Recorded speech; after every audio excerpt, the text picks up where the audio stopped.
Bien, hermanos, el tema que nos toca en este taller es la homosexualidad u homosexualismo.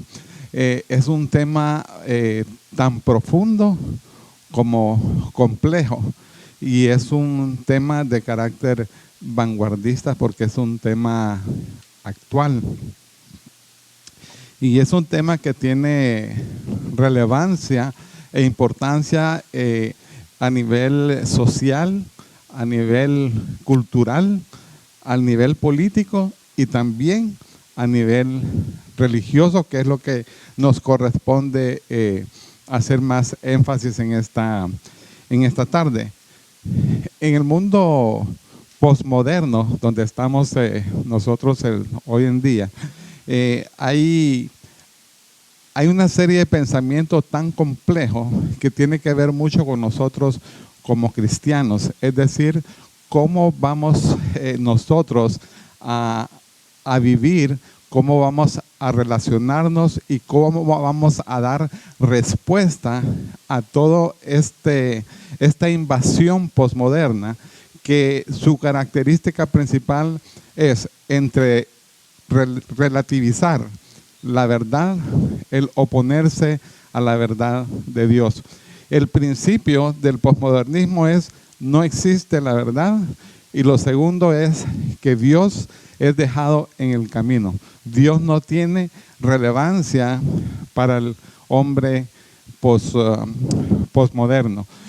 Y eso es grave, porque precisamente esa posición en contra de Dios es lo que causa la ira de Dios, como lo vamos a ver en un momento. Nuestra respuesta a lo que el mundo nos está ofreciendo es lo que va a determinar mi grado de santidad y de obediencia delante de Dios.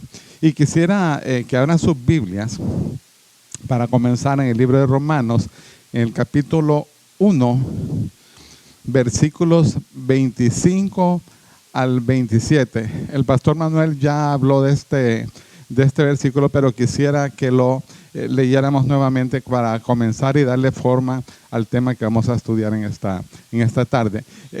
Si me ayuda alguno de los presentes a leer estos 3 versículos, se lo voy a agradecer. Solo se levanta. Romanos 1, 25 al 27. Se levanta y lo lee, por favor. Ahí está. Ya que cambiaron la verdad de Dios por la mentira, honrando y dando culto a las criaturas antes que al Creador, el cual es bendito por los siglos. Amén. Por esto Dios los entregó a pasiones vergonzosas, pues aún sus mujeres cambiaron el uso natural por el que es contra la naturaleza. Y de igual modo también los hombres, dejando el uso natural de la mujer, se encendieron en su lascivia unos con otros, cometiendo hechos vergonzosos hombres con hombres, y recibiendo en sí mismos la retribución debida a su extravío. Sí. Nosotros en estos 3 versículos podemos captar muchísimas verdades, pero una de las tantas es que el homosexualismo, en el contexto de estos versículos, es una distorsión del diseño de Dios. Y esto es lo primero que nosotros debemos de entender. El homosexualismo es una distorsión del diseño de Dios. Que las relaciones en el contexto fuera del matrimonio son relaciones antinaturales y ofende, por supuesto, la santidad de Dios y aún ofende la dignidad del hombre. Y debemos de entender que nuestros deseos no son los que determinan nuestro género. Lo que determina nuestro género es lo que Dios piensa de cerca de nosotros y lo que Dios hizo de cada uno de nosotros. Hizo al hombre, hombre, y a la mujer, mujer. Los hizo complementarios con un propósito, porque Dios despliega toda su sabiduría y despliega toda su gloria a través de la creación. ¿Y qué nos dice la palabra para comenzar acerca de la creación? Si nosotros vemos en el capítulo 1, y en el capítulo 2 del libro de Génesis, que no lo vamos a leer por cuestión de tiempo y porque quiero que nos demos espacio también para preguntas y respuestas. En el capítulo 1 y 2 nosotros vemos varias verdades acerca de la creación. Dice primero que Dios creó al hombre, hembra y macho los creó.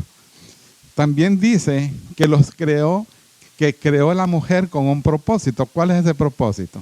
De ser ayuda idónea. Dice que los creó a Eva a través de la costilla de Adán. Dice también que los hizo una sola carne. No dice que hizo una sola carne a dos hombres o a dos mujeres. Dice que creó una sola carne al hombre y a la mujer. Entonces, este es el diseño original de Dios. Y este es el diseño original, el que el mundo, y a través del movimiento posmoderno hoy, aunque esto no es nuevo por supuesto, está tratando de distorsionar. Dios creó al hombre y Dios creó a la mujer. Y los creó tanto genotípica como fenotípicamente diferentes. Cuando hablamos de genotípicamente, estamos hablando que genéticamente no hay un sexo intermedio. Genéticamente solo existe un hombre y una mujer. Los que estuvieron hoy con los doctores escucharon de parte de ellos, cuando ellos hablaban de los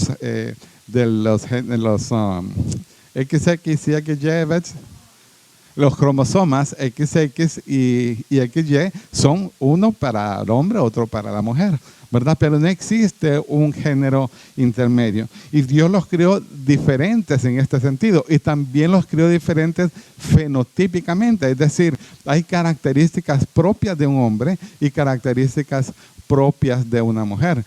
Emocionalmente, el hombre es diferente a la mujer. Físicamente, el hombre es diferente a la mujer.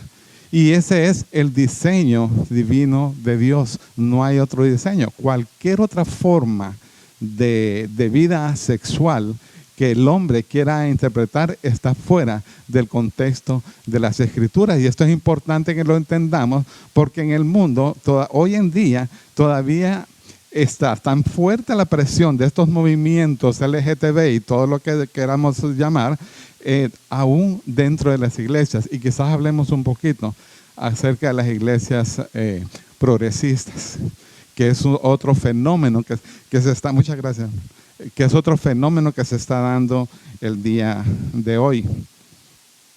Entonces, les decía que el hombre, Dios creó al hombre y a la mujer con características genotípicas y fenotípicas diferentes.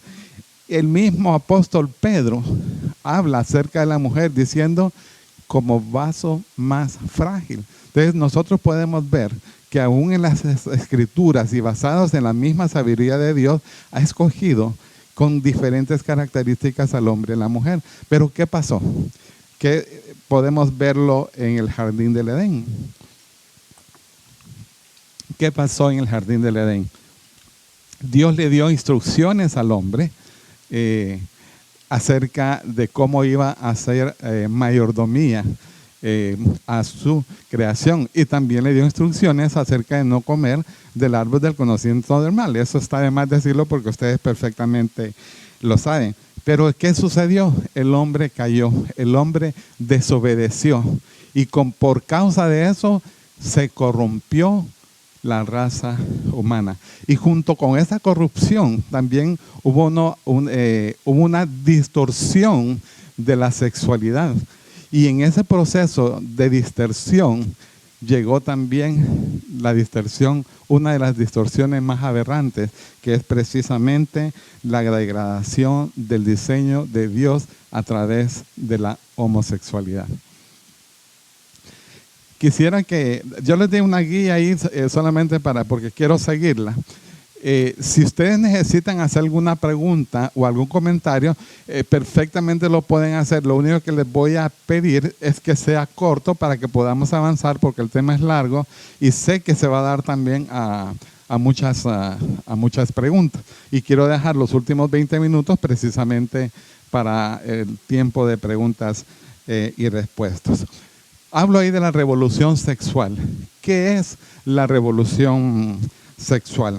La revolución sexual hace referencia a los cambios ocurridos en la sociedad occidental. Noten, hermanos, que estoy hablando hablando de cambios ocurridos en la sociedad occidental, desafiando los códigos y las tradiciones relacionadas con la concepción moral. Cuando yo les dije de que en la sociedad occidental, es porque si ustedes notan, es un problema típico de Europa y de América, ¿verdad? Pero no es típico de los países musulmanes, por ejemplo. En el caso de Europa solamente hay 2 países que se oponen a la postura del Foro Económico Mundial, que ya vamos a hablar de eso como aspecto político, y algunos países como Rusia, China, y en su momento, hace unos 4 años, con Donald Trump en Estados Unidos. Todos satanizamos a Donald Trump, pero en realidad Donald Trump fue una figura que personalmente pienso que fue usada por el Señor. Independientemente de que él pueda ser un impío, el Señor va a usar a cualquier persona.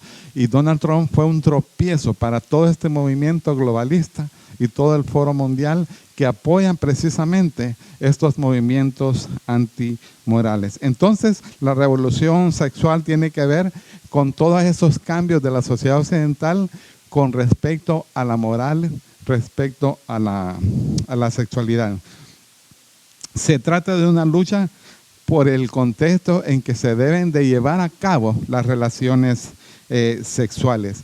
Y nosotros podemos ver esta gran lucha. ¿Hay algún maestro por aquí? No hay maestros aquí. Bien, pero de todas maneras, hermano, de todas maneras ustedes saben lo que está pasando con las escuelas hoy.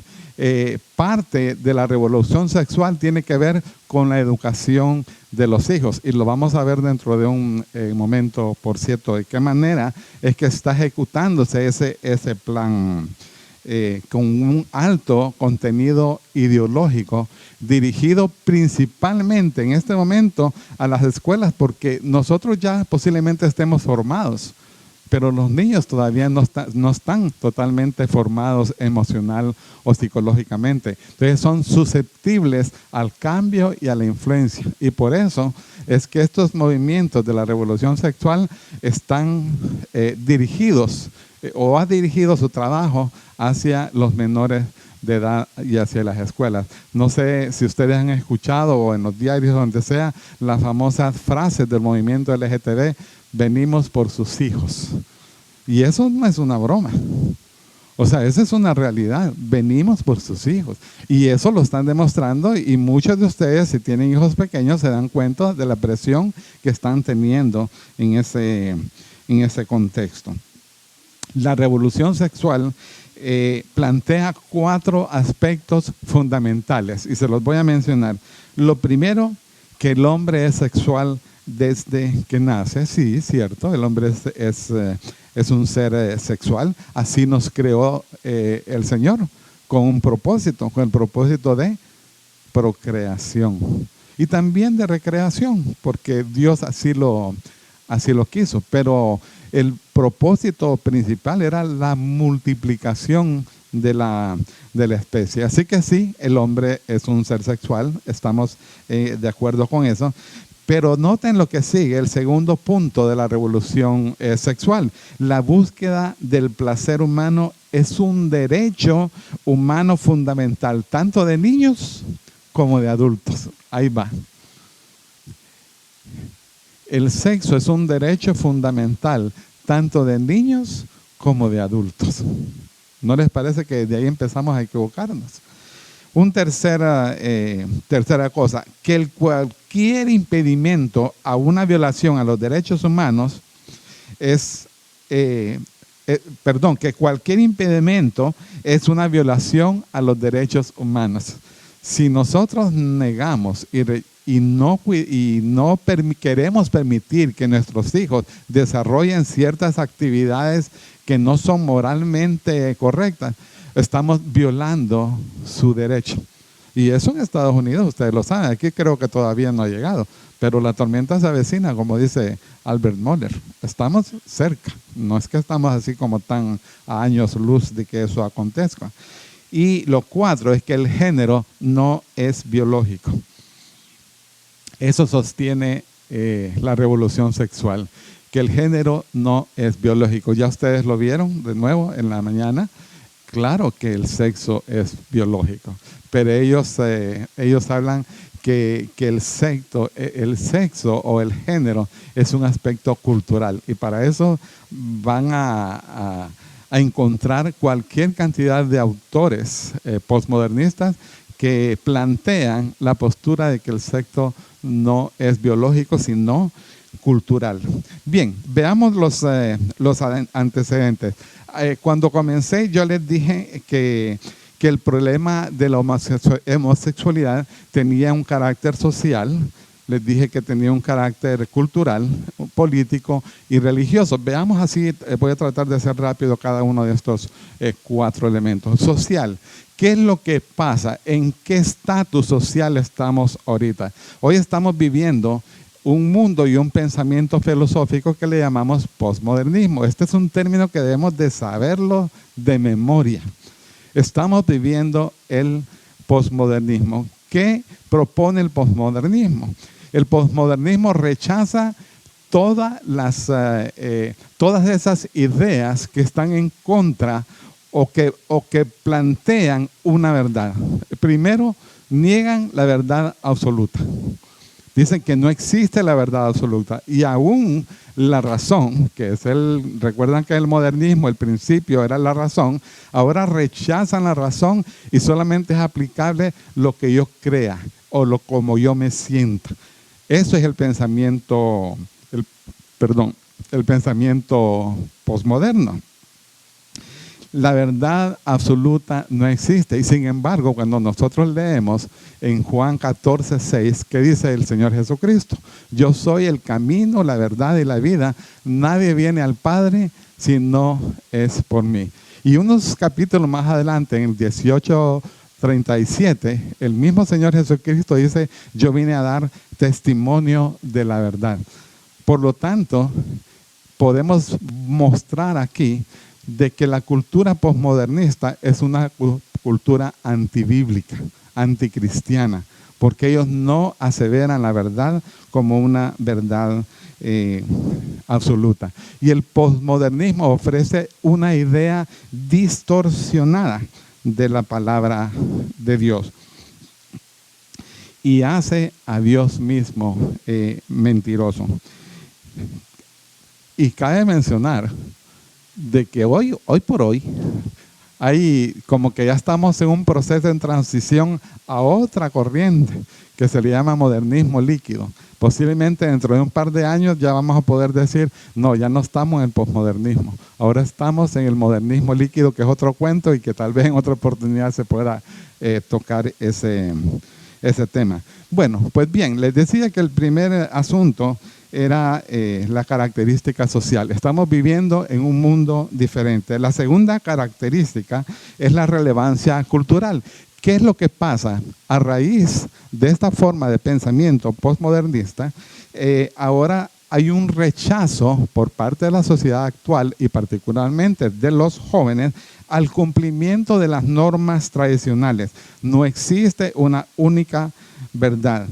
El postmodernismo se caracteriza por su incredulidad y por y esto es importante, y aquí para dónde vamos, y por la deconstrucción de los valores morales. Y esta deconstrucción de los valores morales lo podemos ver reflejado a través de ¿qué? De los movimientos LGTBI y otras cosas más. Bien. Ese es el aspecto cultural. Pero también hay otro aspecto. Y este aspecto es el aspecto político. Hay mucho que hablar al respecto. Si bien es cierto, nuestro tema es espiritual, no podemos dejar de obviar que el problema de religioso o cristiano tiene que ver con un aspecto político. Y quiero comenzar así, voy a tratar de hacerlo rápido también. En el año 1989 fue la caída del muro de Berlín. ¿Quién recuerda eso? Pocos, creo que la mayoría no, pero han escuchado por lo menos de la caída del muro de Berlín. En el año de 1990, fueron aproximadamente 4 o 5 meses después, fue la famosa perestroika, que fue la caída del mayor imperio comunista que había. ¿Quién era? La Rusia, correcto. Entonces, ¿qué pasó? Con la caída de Rusia, o sea, se cayó todo el sistema comunista. Desapareció la Guerra Fría. ¿Recuerdan la Guerra Fría, que era una guerra entre Estados Unidos y Rusia, etcétera? Y comienza, por cierto, ese fue el punto de inflexión para el movimiento posmoderno. Pero ¿qué pasó? La izquierda, estoy tocando el tema político, pero por favor no me vayan a ubicar en ninguna posición política, aunque por supuesto como persona tengo mi postura, ¿verdad? Pero ¿qué pasó con el movimiento de izquierda? Había que darle una solución. El comunismo estaba en decadencia, había caído, necesitamos levantarlo. Entonces surgió una escuela, la escuela de Frankfurt. Es una escuela alemana de carácter filosófico político, y dijo, ya no podemos pelear y poner como punta de lanza al proletariado. ¿Qué hacemos? Entonces ellos dijeron, ok, busquemos ahora otra forma de batalla cultural. Y precisamente fue una batalla cultural. ¿Qué vamos a hacer? Vamos a agrupar a todas esas minorías y ellos van a ser la punta de lanza para defender el sistema comunista. Y así surgieron en ese mismo año, en el año 1990, los grupos indigenistas en Bolivia, los grupos de redes climáticas en Brasil. El movimiento fue la primera ¿cómo se dice? Una presentación, manifestación, la primera manifestación gay.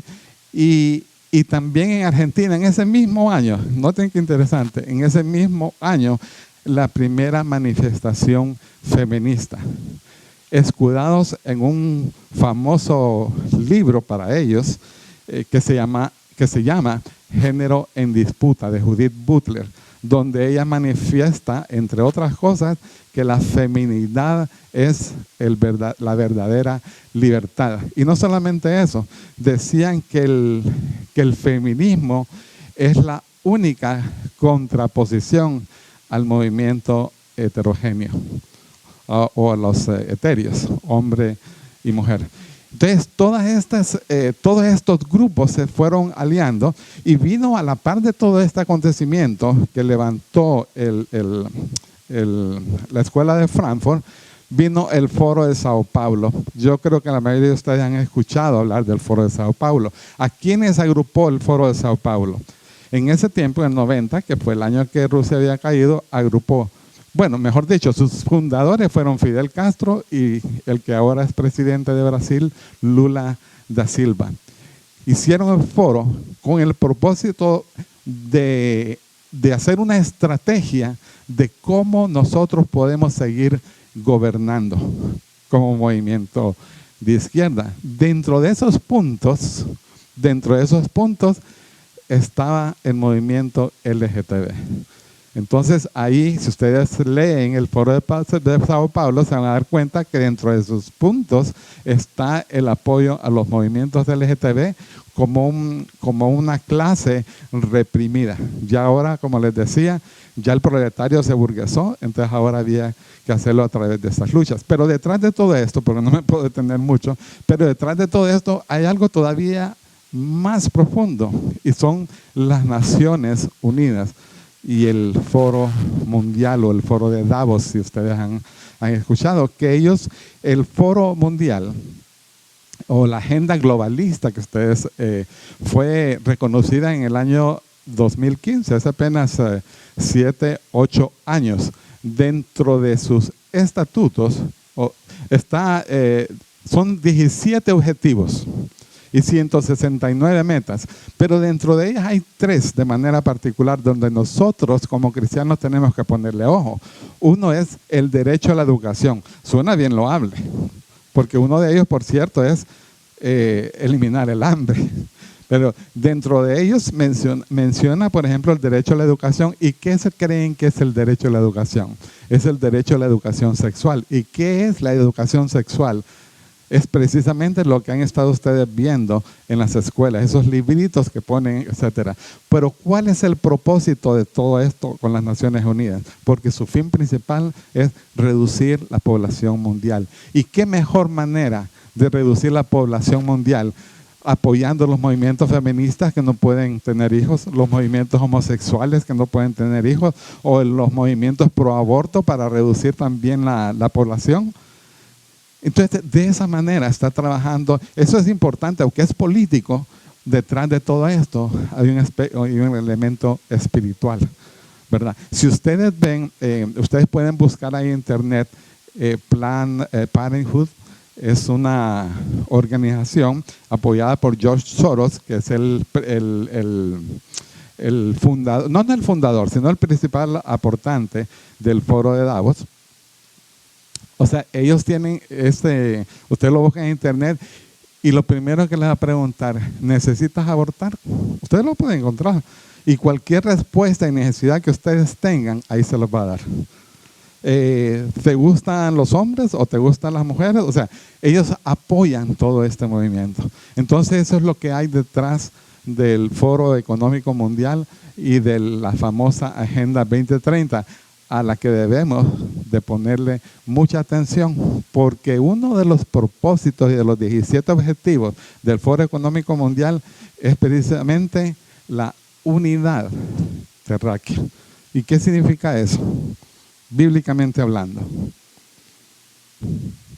Recuerdan que dentro de las profecías habla de un solo rey, un solo gobernador, cuando venga el anticristo y todo lo demás. Entonces, detrás de todo esto está el plan satánico, ¿verdad?, de gobernar la humanidad. Por último, el cuarto aspecto es el aspecto religioso. Uno de los problemas en que ustedes y yo estamos encontrando ahora es precisamente la presión que tienen las iglesias para poder aceptar a los homosexuales dentro de las iglesias.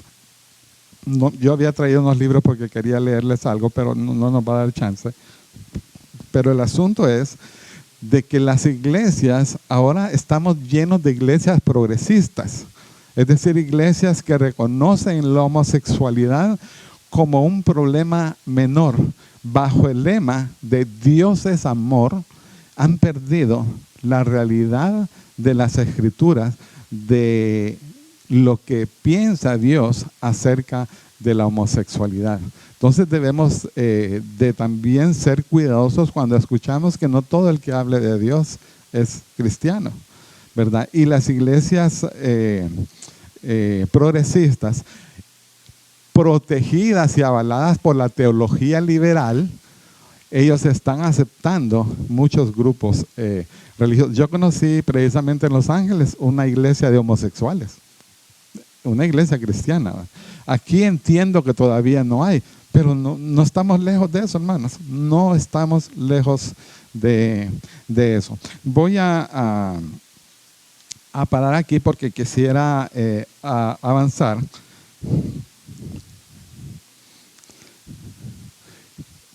Con el concepto. Estamos en el inciso 3. ¿Qué es la homosexualidad y qué dicen las Escrituras al respecto?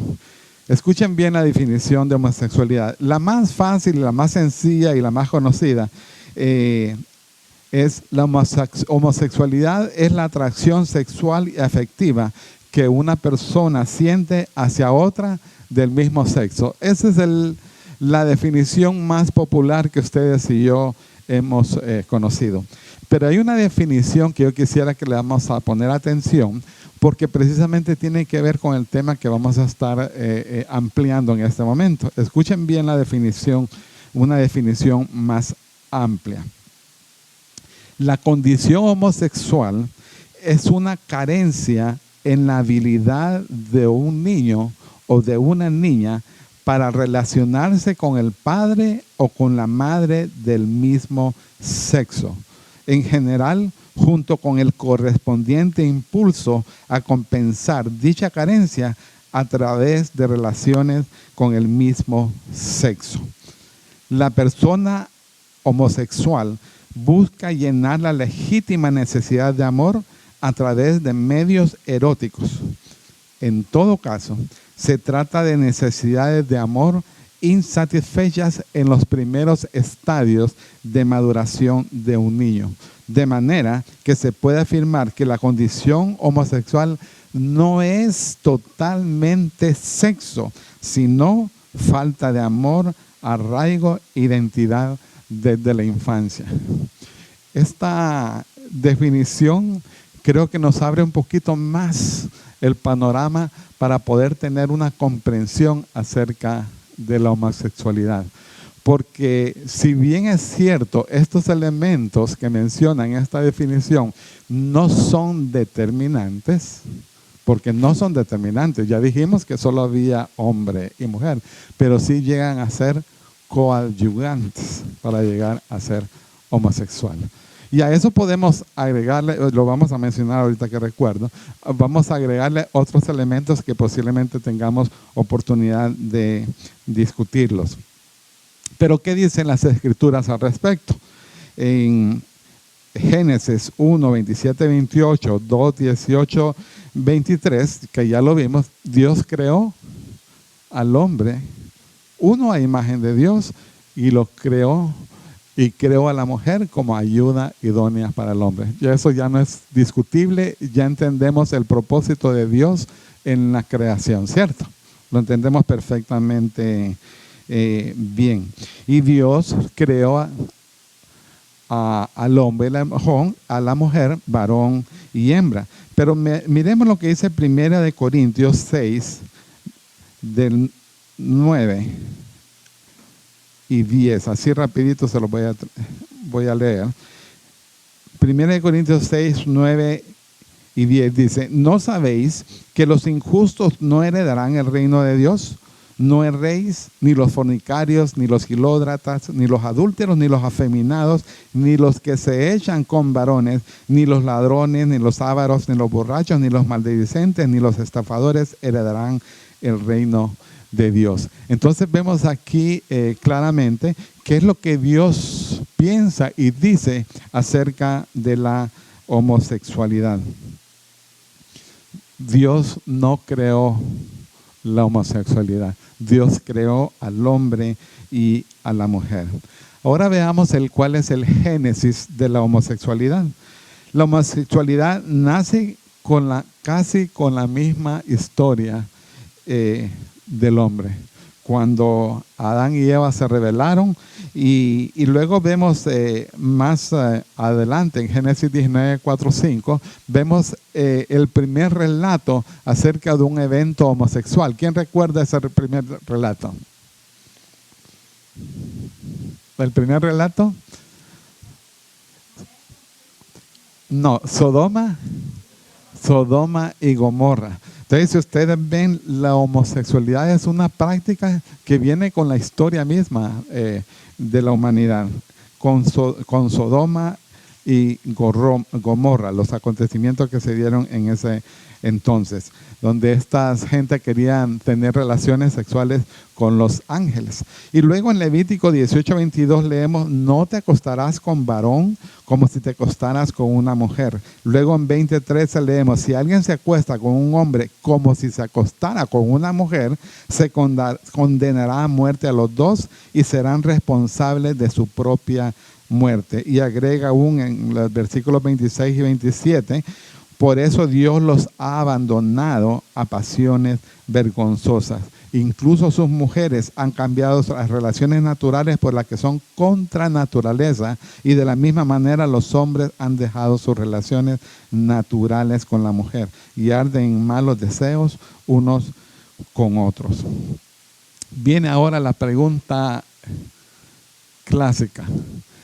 ¿Es la homosexualidad heredada o adquirida? Quisiera escuchar un par de opiniones. ¿Es la homosexualidad heredada o adquirida? ¿Qué piensan?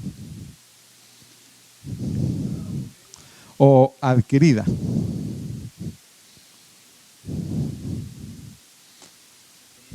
Adquirida. Todos estamos de acuerdo en que es adquirida. Sí, ¿verdad? Sí, efectivamente, la homosexualidad no es heredada. Pero ¿qué es lo que pasa? Que hay posturas, sobre todo de estos de la revolución sexual, que dicen que la homosexualidad es heredada, pero no hay tal cosa. Existen 3 postulados.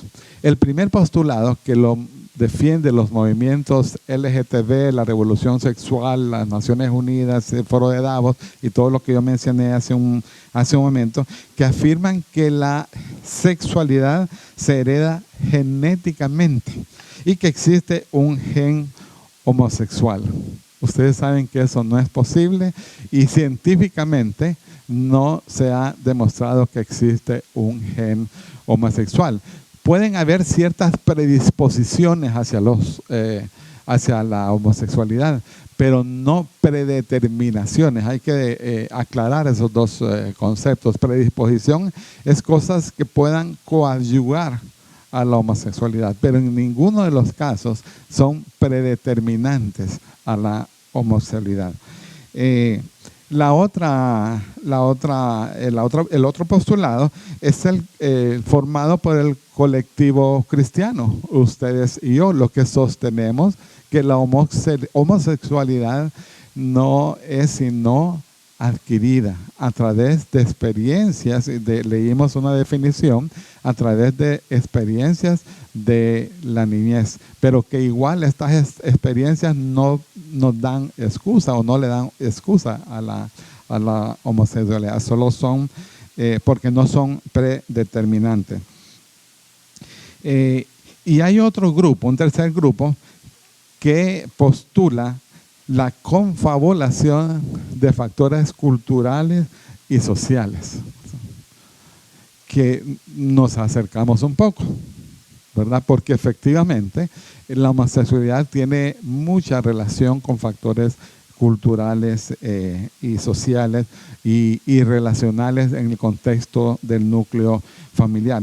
Pero sí me gustaría darles una definición. Master y Johnson son 2 conocidos sexólogos de mucho respeto y que apoyan, por cierto, al movimiento homosexual, y dicen ellos lo siguiente: el hombre o mujer homosexual son básicamente un hombre o una mujer por determinación genética, pero que tienen tendencias homosexuales por preferencias aprendidas. Ustedes notan el punto. Aún los que están a favor de la homosexualidad, como Master y Johnson, reconocen que es una conducta aprendida, no una conducta heredada. Y eso es importante, hermanos, que lo podamos entender. Causas de la homosexualidad. La naturaleza no puede reconocer a un homosexual, porque por mucho que luche por adquirir y cambiar su género femenino o masculino, biológicamente es imposible. De manera que jamás va a poder lograrlo. Sin embargo, y aquí esta tiene relación con lo que acabo de mencionar, sin embargo hay que considerar que hay ciertas predisposiciones al homosexualismo, no predeterminación, como se los dije hace un momento. Veamos algunas de ellas y quizás ustedes me puedan ayudar con sus opiniones también. La ausencia del padre o de la madre. Esa es una predisposición a la homosexualidad, la ausencia del padre o de la madre. 2, experiencias traumáticas de la niñez. Nosotros sabemos que cuando un hijo, hoy en la mañana estábamos escuchando a alguien de ustedes preguntó acerca de, no, fue la hermana que preguntó acerca de las madres que visten de Lucy, fue la hermana Lucy, sí, ella hizo esa pregunta hoy, que las visten. Entonces, todos esos factores son predeterminantes, no predeterminantes, sino coadyuvantes para la homosexualidad, ¿verdad?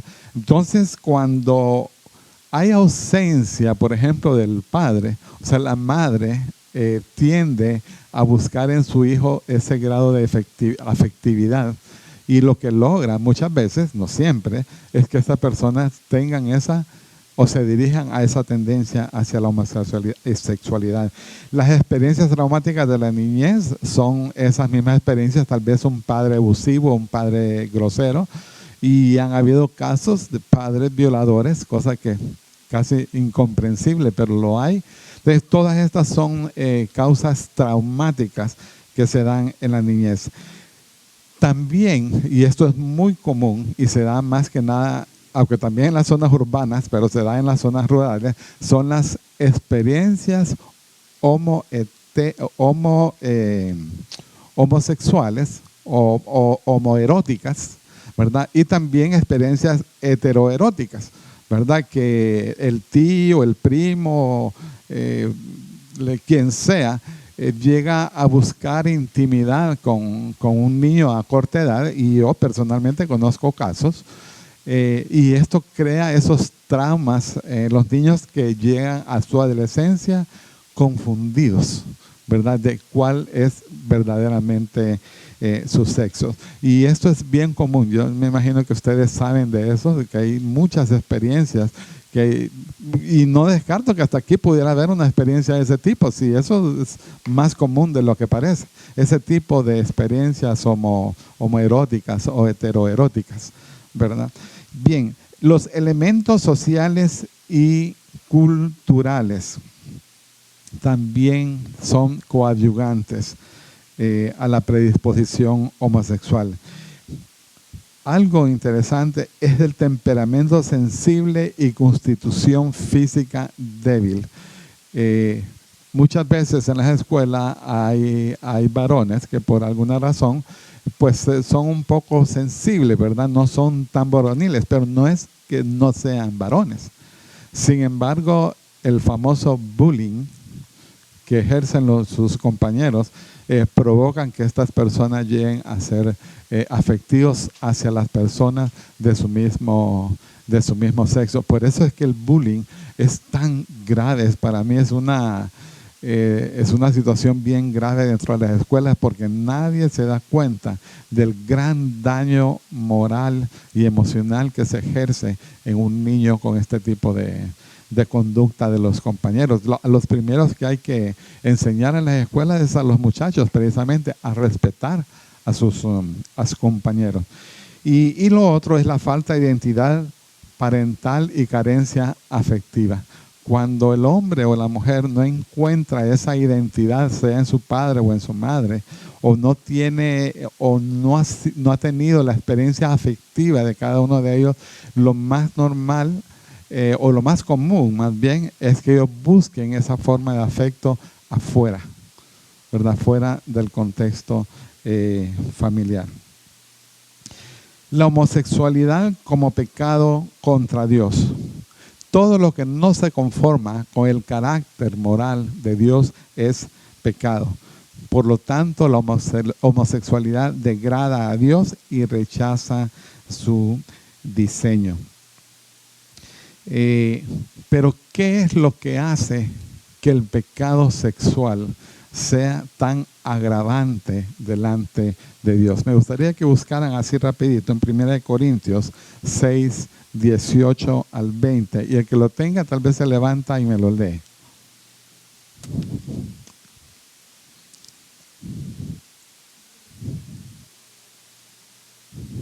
¿Entiendes? Ajá, lee. Dice la fornicación, todos los demás pecados que el hombre comete están fuera del cuerpo, pero el fornicario peca contra el propio cuerpo. ¿No sabéis que vuestro cuerpo es templo del Espíritu Santo que está en vosotros, el cual tenéis de Dios y que no sois vuestros? Pues por precio habéis sido comprados, por tanto, glorificad a Dios en vuestro cuerpo y en vuestro espíritu, de los cuales son de Dios. Ok, ¿podría explicarnos en 15 segundos lo que dice esos versículos? Sí, o sea, aquí el apóstol Pablo está explicando y diciendo de que hay una salida. Estamos hablando más que todo lo que usted mencionó del posmodernismo. Cuestiones que te pueden envolver, pero también hay una forma de salir. ¿Por qué razón? Principalmente el creyente, porque el mundo no lo va a entender. El hombre natural no lo va a entender. Pero el creyente tiene la virtud de conocer de Dios y sabe que su cuerpo no le pertenece a él, sino a Dios, porque él fue el que lo formó. Gracias. Que su cuerpo no le pertenece a él, sino a quien lo hizo. Pero ahí mismo en el versículo está haciendo énfasis el apóstol y dice: ¿o ignoráis que vuestro cuerpo es el templo del Espíritu Santo?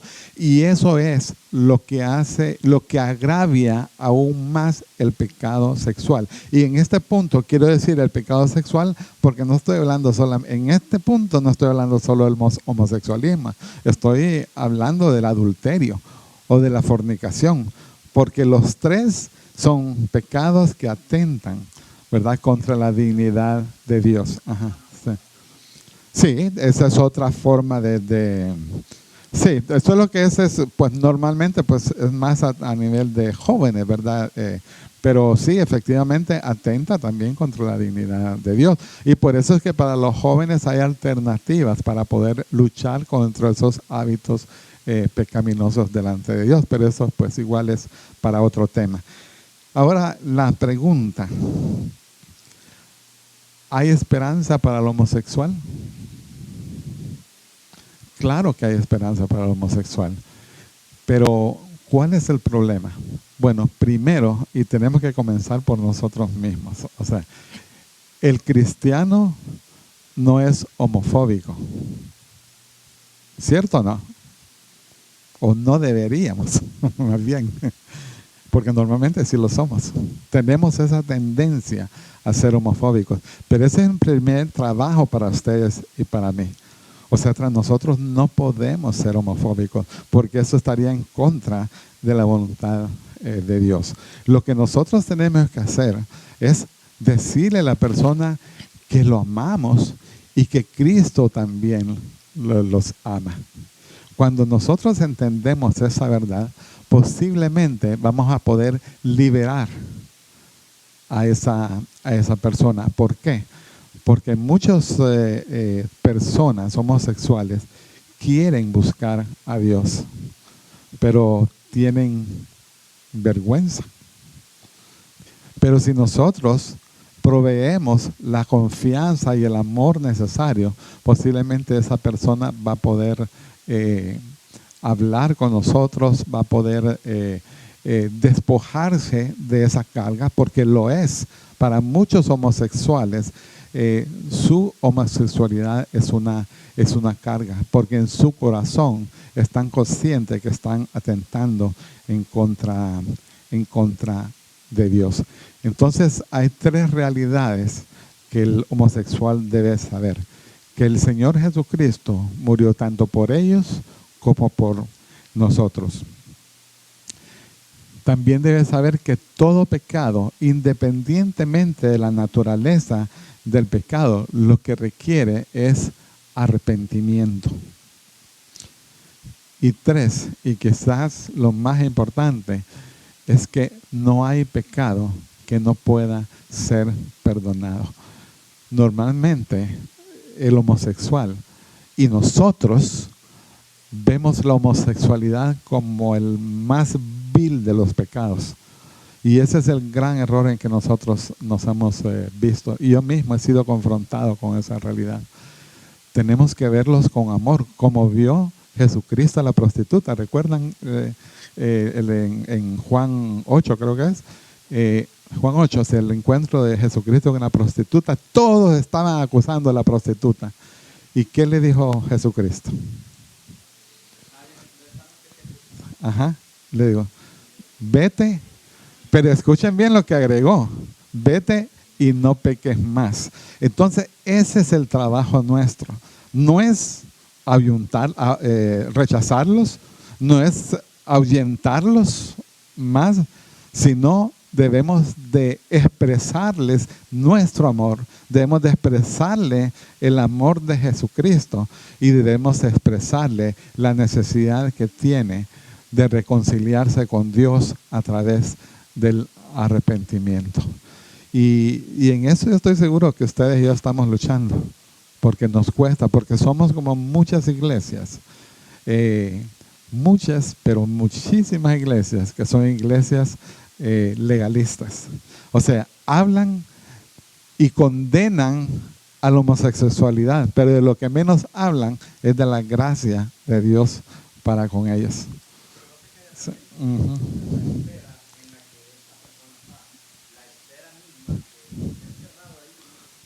Ajá. Uh-huh. Claro.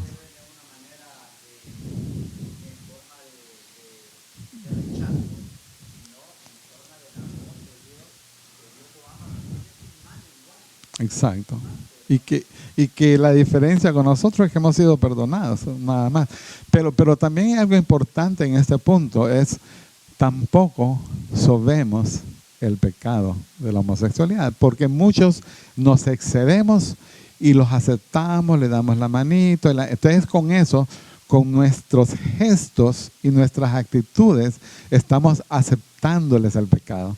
Entonces ellos deben de saber que tanto los amamos lo suficiente como para poder enfrentarlos con el pecado. Porque si nosotros lo que hacemos es estarles sobando, entonces lo que estamos haciendo es empujándolos para el infierno.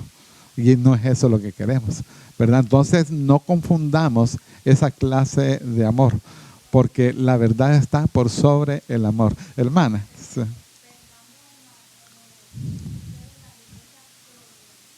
Ajá.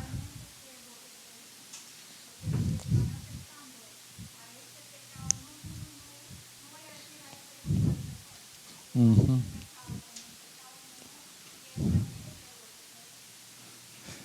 Ellos predican a un falso Cristo. Ellos predican un falso evangelio, porque ellos reconocen las escrituras.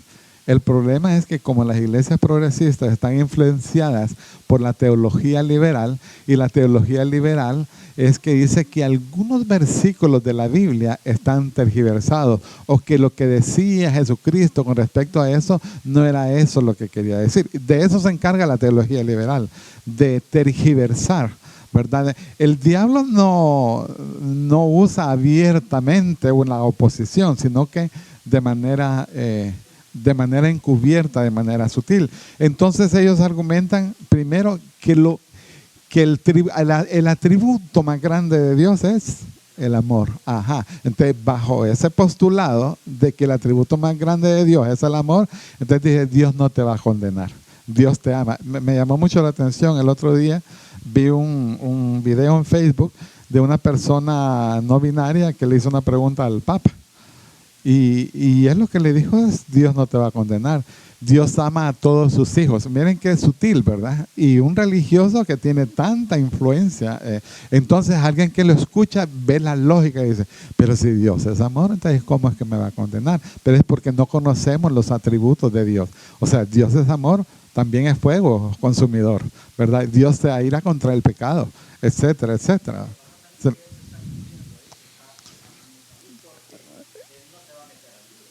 Exactamente, porque... Bueno, y no solamente eso, realmente en la realidad, el Papa Juan Pablo VI es parte del Foro de Davos. Solo que hay que escudriñar un poquito más para entender esas verdades. Les recomiendo algunos libros al respecto. ¿Alguien iba a decir algo más? ¿O la hermana? ¿No? Bueno, ok, mi hermana. Bien, y esto nos lleva al último punto. ¿Cuál es el rol de la iglesia? Como cristianos, ¿qué consideran ustedes que nosotros debemos de hacer? ¿Cómo podemos aportar para poder ayudar a tantas personas en necesidad, tantas personas que están combatiendo contra la homosexualidad? Cabe aclarar algo bien importante. Homosexual es el que practica la homosexualidad. Y les digo esto porque hay muchos hermanos en Cristo que tienen pensamientos homosexuales, pero que por amor y por temor a Dios y por la dignidad de Dios no la practican. Entonces ellos son hombres perdonados, aunque sus deseos sean pecaminosos, como lo son de un heterosexual también, ¿verdad? Así que hermano, acá es que ya en la vida del creyente no debe ni existir ese tipo de, porque es una nueva vida y las cosas ya pasaron. No debe ni existir siquiera el pensamiento, porque ya no pertenece a él mismo, pertenece a Dios. Dios es santo. Y si es santo, nosotros tenemos que entenderlo. Dios no admite ni pensamientos que nos vengan, ni nada por el estilo. Si tenemos alguna pero hay que hacer, necesitamos reconocer y ir a la cruz a recibir el verdadero perdón. Pero no podemos vivir con esa incertidumbre. No, está bien la observación. Sin embargo, también es importante aclarar, no debería, pero no es que no lo hacemos, porque nuestra naturaleza pecaminosa todavía nos lleva al pecado. Sin embargo, abogado tenemos para con Dios, ¿verdad? Al Señor Jesucristo.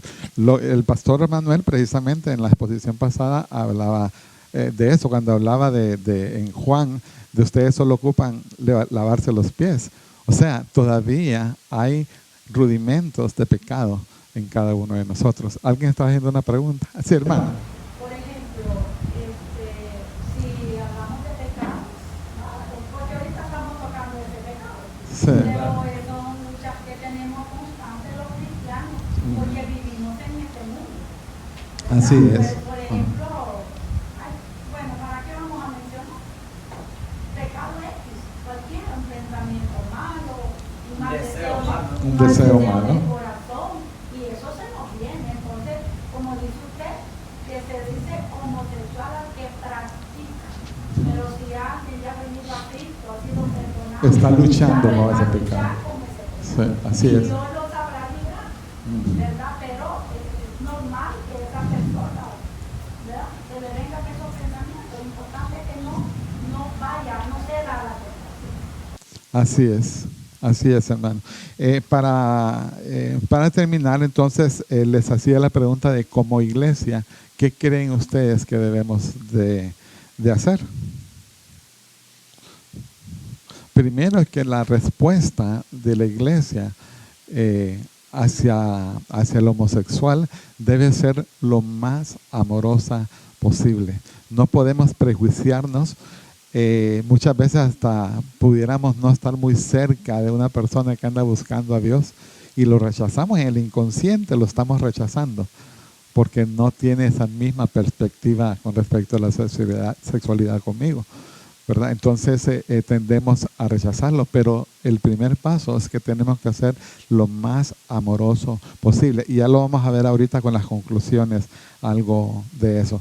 Decíamos que lo que tenemos que hacer es hacerles ver la necesidad que tienen de arrepentimiento. Y por supuesto, hacerles saber, y esto es lo más importante, es hacerles saber que hay esperanza para el homosexual.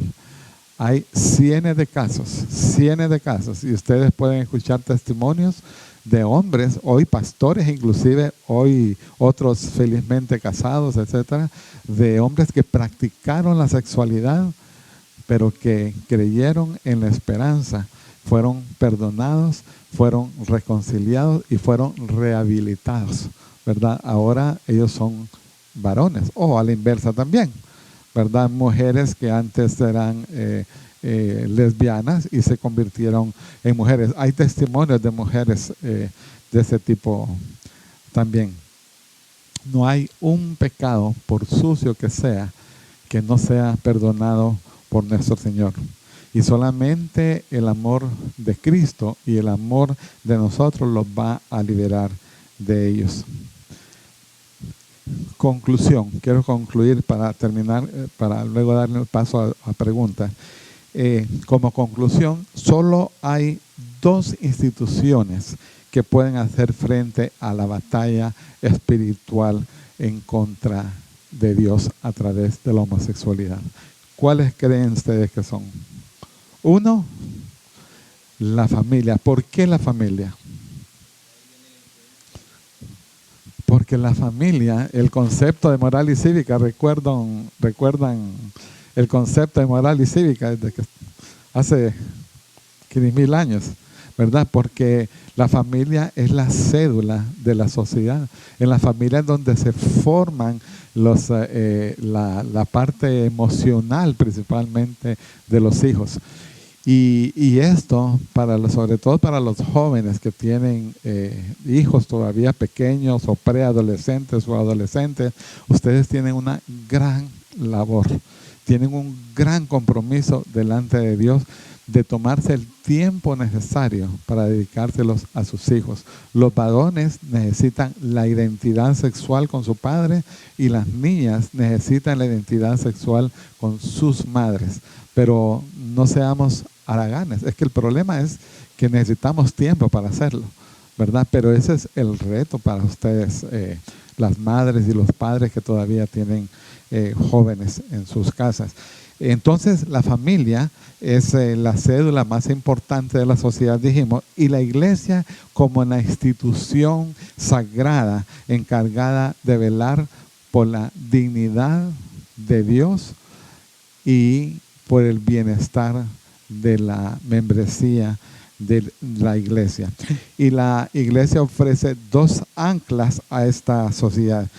Primero, le ofrece la verdad absoluta. Solamente en las Escrituras podemos encontrar la verdad absoluta. Y la segunda, la esperanza verdadera. Porque por mucho que alguien quiera intentar reconstruir su vida, o sea, no la va a encontrar sin Cristo. Cristo es la única solución y es lo único que puede darle esperanza. De manera que lo primero que debe saber el homosexual es que Dios lo ama y que nosotros también los amamos. Bien, tenemos 10 minutos para preguntas y respuestas, o inquietudes, o participaciones.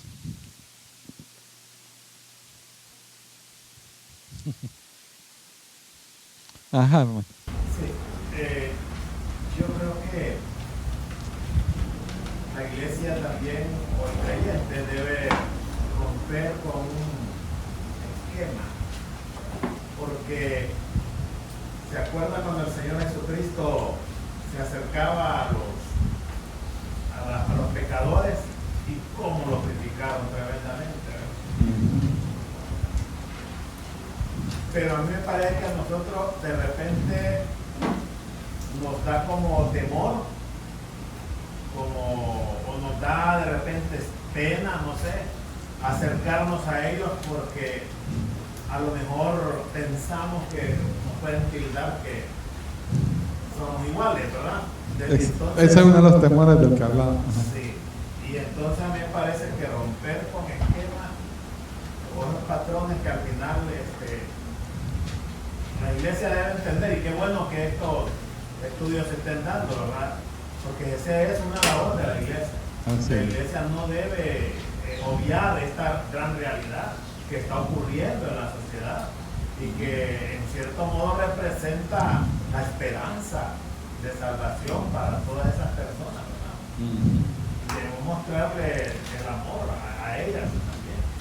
Pero me gustó el hecho que usted dice la verdad está sobre el amor, y esto es cierto también, y ellos deben conocer la verdad, y ese es el propósito que nosotros como iglesia debemos hacer, porque a veces nos quedamos solamente preguntando o predicando lo que es el amor y la verdad. A veces lo obviamos o se nos olvida saber, pero esa es la verdad que debe que debe ser prioridad en el mensaje. Así es, sí.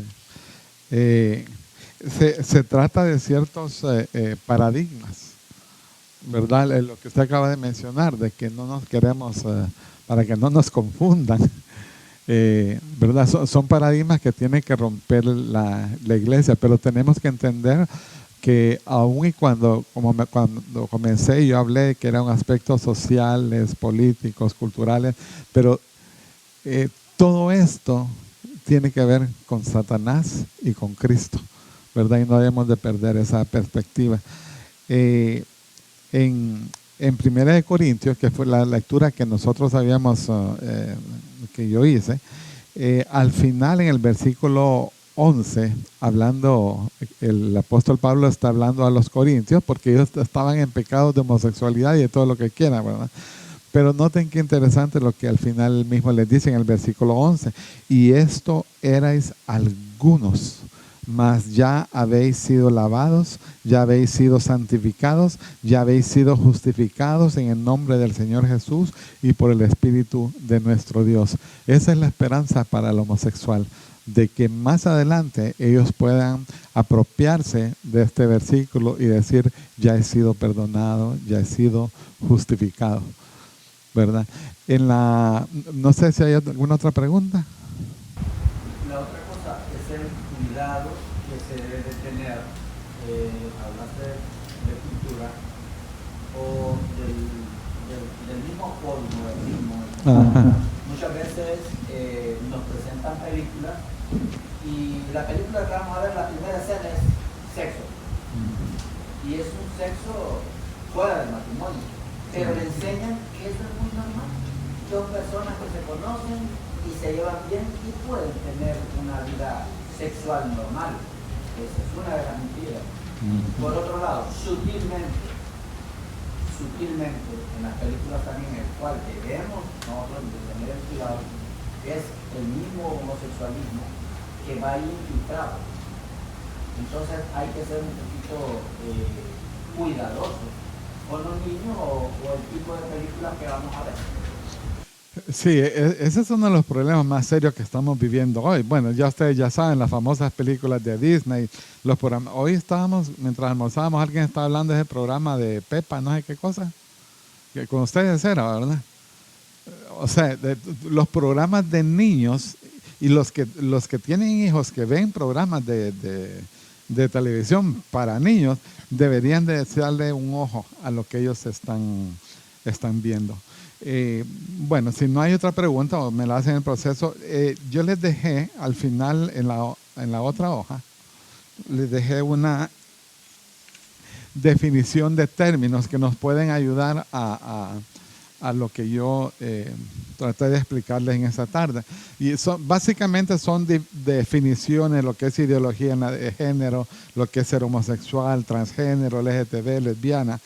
Pero también agregué al final lo que significaba la Agenda 2030, porque es importante, hermanos, por mucho que tal vez no le preste mucho atención o interés a esto, pero es importante que ustedes aprendan y entiendan lo que es la Agenda 2030, porque la Agenda 2030 tiene directa relación con nosotros, porque ustedes, ¿qué creen que es el enemigo número uno de la Agenda 2030? La iglesia y la familia. Enemigos declarados de la Agenda 2030. Así que debemos de por eso estar actualizados con eso. Y también les hablé del tema de Planned Parenthood, que es una organización auspiciada por el Foro de Davos, que es para apoyar a todos los movimientos feministas, proabortistas, feministas, etcétera, etcétera. Y una pequeña definición también de lo que es teología liberal. Bueno, hermanos, si no hay más preguntas, pues gracias. Sé que era una hora cansada, pero se esforzaron.